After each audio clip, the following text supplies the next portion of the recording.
Good morning students. जैसा कि आपको पता है आज का हमारा टॉपिक है एटॉमिक स्ट्रक्चर। इस एटॉमिक स्ट्रक्चर से पहले हम लोग स्टडी कर चुके हैं कि केमिस्ट्री में हम लोग मैटर के बारे में पढ़ते हैं, तो वहीं से मैं शुरुआत करता हूँ। जैसा कि आप जानते हैं मैटर के जो स्मॉलेस्ट पार्टिकल होते हैं जो फ्री फॉर्म में रह सकते हैं उनको बोलते हैं मॉलिक्यूल। और मैंने आपको पहले ये भी बताया था जो प्रॉपर्टी मैटर की होती है वही प्रॉपर्टी मॉलिक्यूल की होती है। Is that suppose CaCO3 calcium carbonate is a matter, then the molecular formula of molecule of CaCO3 is the same and the property will also be same, but the atom is not that। क्योंकि आपको पता है कि परमाणु यानी atom वे होते हैं जो फ्री फॉर्म में नहीं रह सकते हैं, ये किसी न किसी अदर एटम या सेल्फ के एटम से कंबाइन करके मॉलिक्यूल को फॉर्म करते हैं। तो यहाँ पे आप देखिए CaCO3 है, तो यहाँ एक Ca एटम है, एक C एटम है और 3 ऑक्सीजन एटम है। तो दीज आर द एटम्स, ये एटम्स हैं और एटम के मिलने से बनते हैं मॉलिक्यूल। और मॉलिक्यूल का जो लार्ज पार्ट होता है वो होता है मैटर। इतनी सारी बातें आप पीछे के चैप्टर में पढ़ चुके हैं, जान चुके हैं।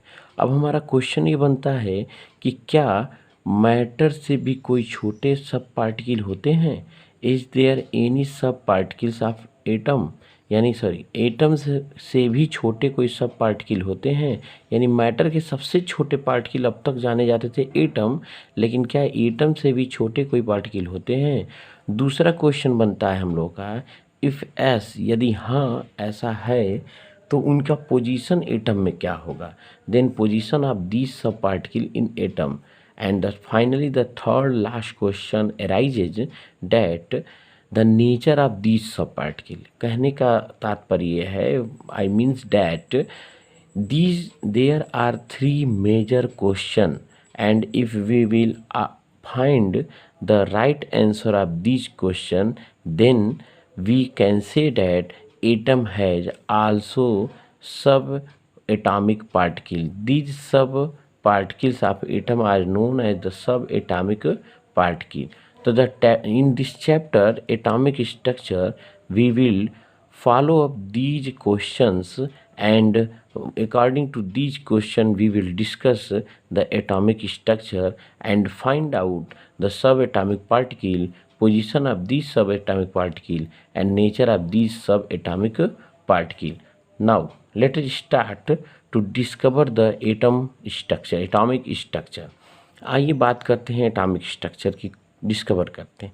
सबसे पहले डाल्टन ने एटॉमिक मॉडल को प्रपोज किया था। डाल्टन ने कहा था कि जो किसी भी मैटर का जो स्मॉलेस्ट पार्टिकल होता है वो एटम होता है, और एटम नॉन डिवाइडेबल पार्टिकल है, यानी इससे छोटा कोई पार्टिकल होता नहीं है, सबसे स्मॉलेस्ट पार्टिकल है। यानी कि डाल्टन के अकॉर्डिंग कहा गया कि atom is not further divided, it means that atom is the smallest particle in this nature, in this environmental, in this universe। इस यूनिवर्स में जो सबसे छोटा पार्टिकल है वो कौन है? एटम। किसने कहा? डाल्टन ने। इसको फर्दर हम डिवाइड नहीं कर सकते हैं। लेकिन बाद में डिस्कवरी हुई सब एटॉमिक पार्टिकल की, सब particles, these sub particles are known as सब एटॉमिक पार्टिकल्स। और इसकी डिस्कवरी किसने किसने की? पढ़े हैं आप पीछे की क्लासेज में, मैं हाईलाइट करता हूँ आपको। थॉमसन ने इलेक्ट्रॉन का डिस्कवरी किया, गोल्डस्टीन ने प्रोटॉन की डिस्कवरी किया, और जेम्स चैडविक ने न्यूट्रॉन की डिस्कवरी किया। और जैसे इन सब एटॉमिक पार्टिकल की डिस्कवरी हो गई तब डाल्टन का एटॉमिक मॉडल फेल्योर हो गया। और अब हमें पता चल गया पहले क्वेश्चन का आंसर कि जो एटम होते हैं उसके अंदर इलेक्ट्रॉन, प्रोटॉन और न्यूट्रॉन सब एटॉमिक पार्टिकल के रूप में होते हैं। These are the sub atomic particle, sub atomic particles, ये सब एटॉमिक पार्टिकल हैं। ठीक है, इसके बाद इन सब एटॉमिक पार्टिकल के पोजीशन के तलाश में हम निकलते हैं, यानी कि कहाँ ये एग्जिस्ट करते हैं। जी sub atomic particle where lie in atom. अब आप सोच सकते हैं कि हो सकता है ये सारे के सारे जो 3 एटॉमिक सब एटॉमिक पार्टिकल हैं ये तीनों अलग अलग एटम में रहते हों, या दूसरी बात ये हो सकती है कि कोई 2 साथ में होता हो, तीसरा अलग होता हो। तो इन सब के बारे में डिस्कवरी करने के लिए बहुत सारे साइंटिस्ट ने वर्क किया, लेकिन हम फाइनली रिजल्टेंट वर्क की तरफ चलते हैं। तो बात करते हैं रदरफोर्ड की। रदरफोर्ड ने एक्सपेरिमेंट किया और डिस्कवरी ऑफ न्यूक्लियस किया। आप पीछे क्लास में पढ़े होंगे, फिर भी मैं थोड़ा सा हाईलाइट करता हूँ। इन्होंने क्या किया, एक गोल्ड फॉयल लिया, सोने की एक परत लिया, गोल्ड फॉयल लिया, और उस गोल्ड फॉयल पर इन्होंने अल्फा पार्टिकल की बम्बार्डमेंट किया। अल्फा पार्टिकल्स, इन्होंने अल्फा पार्टिकल्स का बम्बार्डमेंट किया। बम्बार्डमेंट मतलब जानते होंगे, इन अल्फा पार्टिकल को इन्होंने इस पे लाई किया, भेजा। These are the alpha particles, alpha particles. और अल्फा पार्टिकल नेचर में पॉजिटिवली चार्ज होते हैं, ये पॉजिटिवली चार्ज होते हैं। जब इन्होंने अल्फा पार्टिकल भेजा तो पाया कि maximum number of alpha particle which are far away from the centre, जो कि सेंटर की तरफ से बहुत दूरी पर थे, वो सीधे निकल गए बिना कोई हिंड्रेंस के। फिर जैसे जैसे हम अंदर की ओर आ रहे थे, ये जो अल्फा पार्टिकल थे वो डेविएट कर रहे थे, यानी अपना पोजीशन चेंज कर रहे थे, सेंटर की तरफ से दूर हट रहे थे। जैसे जैसे हम लोग अंदर की तरफ आ रहे थे, ये जो पार्टिकल थे सेंटर की तरफ से दूर हट रहे थे, और जो एकदम बीचों बीच में जो सेंटर में था, वो पाया ये गया कि ये 90 एंगल पे ये वापस चला आया, यानी कि जैसे हमने भेजा तैसे ही वो वापस चला आया। इट मीन्स डैट कि जो सेंटर वाला पार्ट है एटम का, वो भी इसी के नेचर का है, क्योंकि सेम चार्ज एक दूसरे को रिपेल करते हैं, दूर हटाते हैं। इसलिए ये यहाँ से डेविएट करके दूर हट गया, पूरा वापस चला आया। तो इसका मतलब इसके अंदर जो है वो पॉजिटिव चार्ज है। और इसके पहले डिस्कवरी में जाना जा चुका था कि प्रोटॉन पे पॉजिटिव चार्ज होता है, इलेक्ट्रॉन पे नेगेटिव चार्ज होता है, और न्यूट्रॉन पे कोई चार्ज नहीं होता है। इसका मतलब इसके अंदर जो सेंटर वाला पार्ट है इसमें रहेगा कौन, प्रोटॉन रहेगा। ठीक, बाद में ये पाया गया कि ये वाला जो एरिया था बहुत ही ज़्यादा जो है वो रिजिड था, बहुत मजबूत था, कठोर था, हैवी था। तो इसके लिए कहा ये गया इसके साथ प्रोटॉन के साथ कोई और दूसरा भी पार्टिकल है, इसीलिए तो हैवी बन रहा है। तो कौन रहेगा, क्या इसमें इलेक्ट्रॉन रहेगा? तो नहीं, इलेक्ट्रॉन नहीं रह सकता है। क्यों? क्योंकि प्रोटॉन और इलेक्ट्रॉन दोनों एक दूसरे के एंटी चार्ज हैं, और एंटी चार्ज होने की वजह से दोनों साथ नहीं रहेंगे।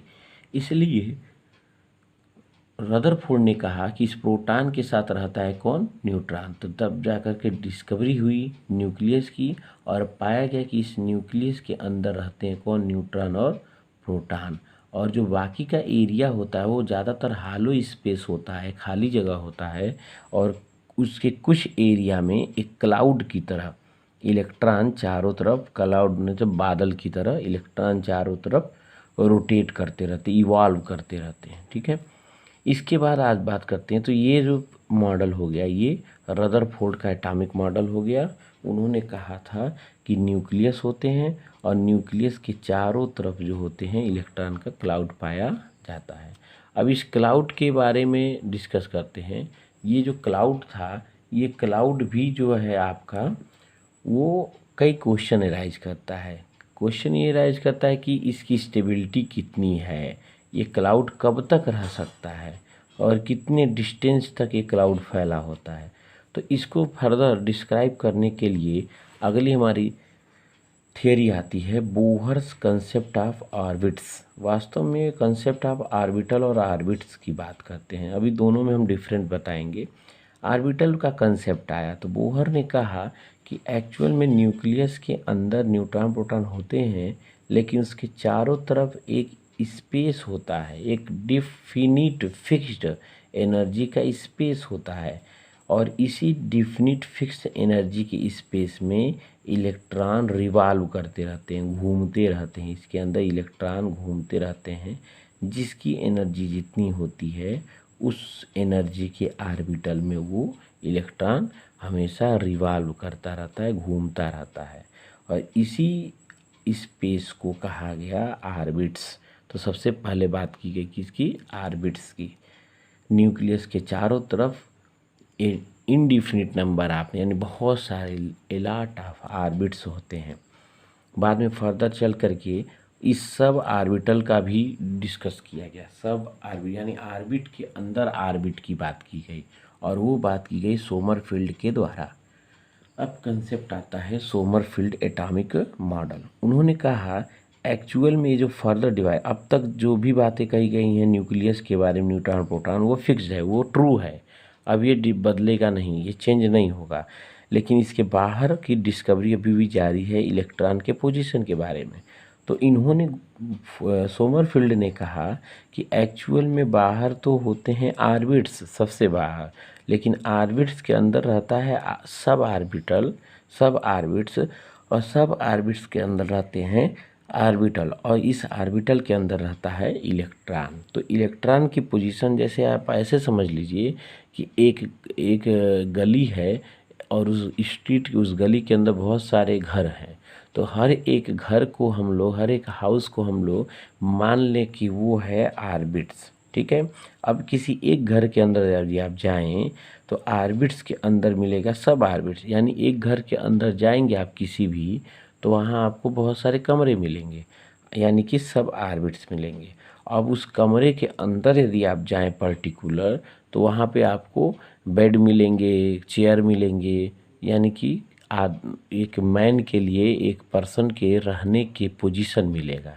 तो एक्चुअल में एक पर्सन घर में रहता कहाँ है? चेयर पे या बेड पे रहता है, ठीक है। तो हम कह सकते हैं, जनरली कहते हैं कि हम घर में रहता है, लेकिन एक्चुअल में देखा जाए तो वो चेयर या बेड पे रहता है। घर में तो ऐसे खड़ा तो रहेगा नहीं, हमेशा कहीं ना कहीं स्टेबल फॉर्म में आएगा। तो वैसे ही जो इलेक्ट्रॉन होते हैं वो ऑर्बिटल में ऑर्बिट्स में कह सकते हैं, लेकिन नहीं, ऑर्बिट्स के अंदर सब ऑर्बिट्स होते हैं, यानी घर के अंदर कमरे, कमरे के अंदर बेड या फिर चेयर, और उसके अंदर होते हैं मैन यानी इलेक्ट्रॉन, यानी कि ऑर्बिट्स के अंदर सब ऑर्बिट्स, सब ऑर्बिट्स के अंदर ऑर्बिटल्स, और ऑर्बिटल के अंदर ऑक्युपाई करता है इलेक्ट्रॉन। आगे चल के बात करेंगे कि कैसे इलेक्ट्रॉन ऑक्युपाई करता है। अब इसी चीज़ को थोड़ा सा और हम लोग कंसेप्ट को क्लियर करते हुए देखने की कोशिश करें, तो आपको पता चलेगा कि एक्चुअल में ऑर्बिट्स को कहा जाता है सेल, और सेल के अंदर होता है सब सेल यानी सब ऑर्बिट्स, और सब ऑर्बिट्स के अंदर होते हैं ऑर्बिटल, और ऑर्बिटल के अंदर रहता है इलेक्ट्रॉन।